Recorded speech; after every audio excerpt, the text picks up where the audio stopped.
수면 내시경을 자주 받으면 기억력이 나빠진다고 걱정하시는 분들 많은데요. 결론부터 말씀드리면 그런 근거는 없습니다. 수면 내시경에 사용되는 진정제로 미다졸람이나 프로포폴을 주로 사용하는데 작용 시간이 짧고 우리 몸에서 빠르게 대사되어 없어지기 때문에 장기적으로 영향을 주지 않습니다.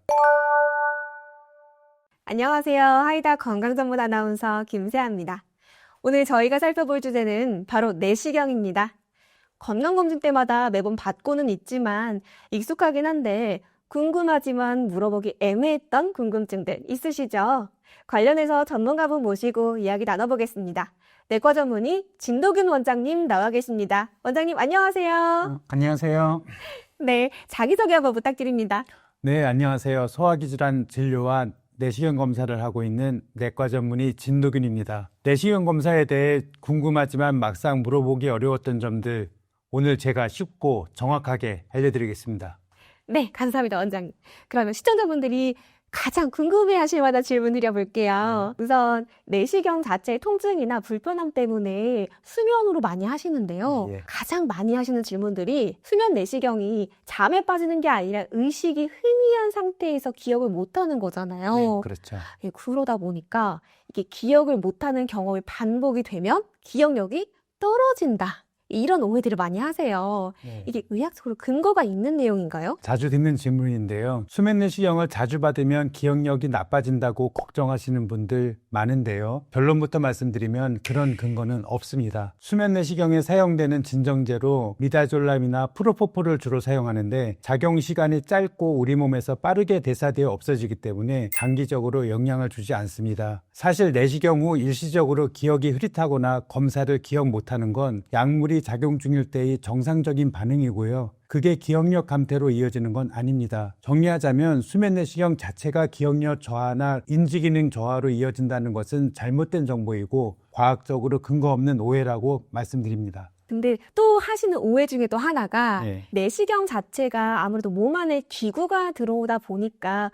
위험한 검사다. 이렇게 말씀도 많이 하시고요. 그리고 내시경은 젊은 사람은 굳이 안 받아도 된다. 이런 속설도 있던데 이것도 좀 근거가 있는 얘기인지 궁금합니다. 내시경 검사는 위험하다는 말도 많이 하시는데요. 물론 의료행위에 100% 안전하다고 할 수는 없지만 내시경은 비교적 안전한 검사입니다. 숙련된 의료진이 진행하고 검사 중 모니터링이 잘 이루어지는 환경에서는 합병증이 발생할 확률이 극히 낮고요. 대부분 빠르게 대처할 수 있는 수준입니다. 그리고 젊은 사람도 증상이 있으면 내시경 검사를 받는 것이 좋습니다. 정확히 병변을 관찰해야 적절한 치료가 이루어질 수 있고요. 조기위암이 발견되는 경우도 있기 때문에 꼭 검사를 고려하셔야 됩니다. 정말 괜한 오해나 막연한 두려움 때문에 검사를 미룰 필요는 없겠어요. 네. 그런데 많은 분들이 검사 자체보다는 이 준비 과정을 많이 불편해하세요. 맛도 되게 역하다라는 후기가 많거든요. 그렇죠. 네. 너무 고통스러운데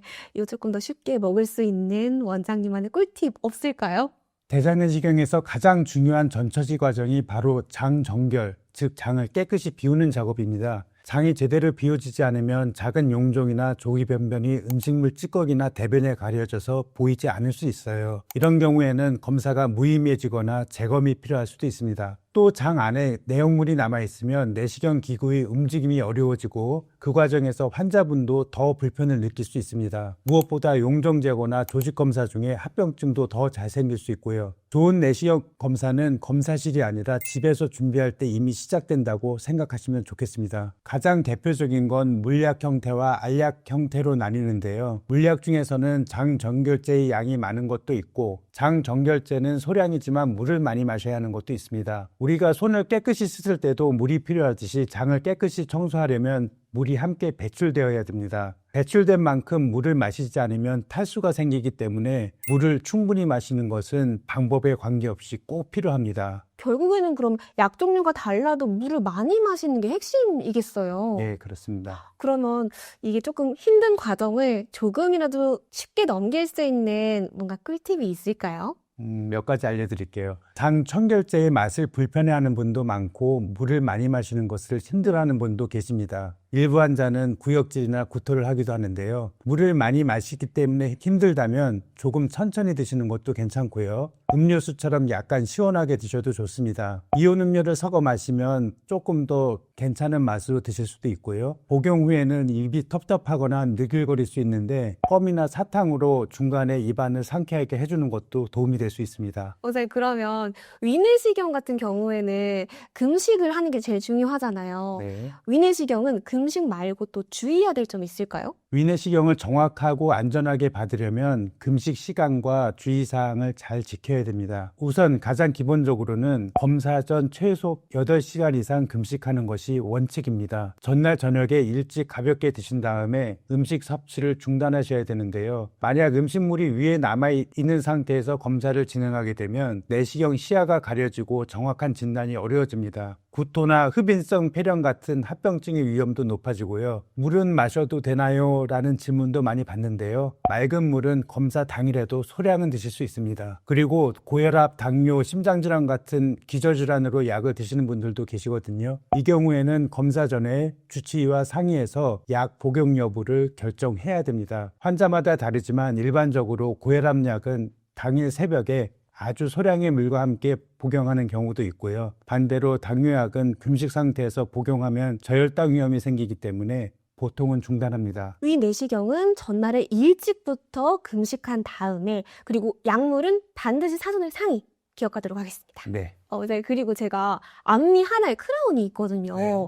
근데 이게 내시경 검사할 때 치아 상태를 왠지 말씀드려야 될 것 같아서 말씀을 드리긴 했는데, 이런 것처럼 환자분들이 내시경 검사를 할 때 챙겨야 되는 사항들이 좀 있을까요? 앞니 크라운처럼 보철문이 있다면 반드시 검사 전에 의료진에 알려주시면 좋습니다. 치과 보철물 중에서 틀니처럼 탈부착이 가능한 것은 제거하고 검사하는 것이 좋고요. 임플란트나 크라운처럼 고정되어 있는 것은 고정된 상태로 주의해서 검사를 하시면 됩니다. 그리고 평상시 복용하는 약물도 알려주시면 좋은데요. 특히 아스피린 같은 약은 출혈 위험을 높일 수 있기 때문에 미리 알려주시면 좋습니다. 사소한 정보라도 안전하게 검사하기 위해서 꼭 미리 알려드리는 게 좋겠어요. 예, 그렇습니다.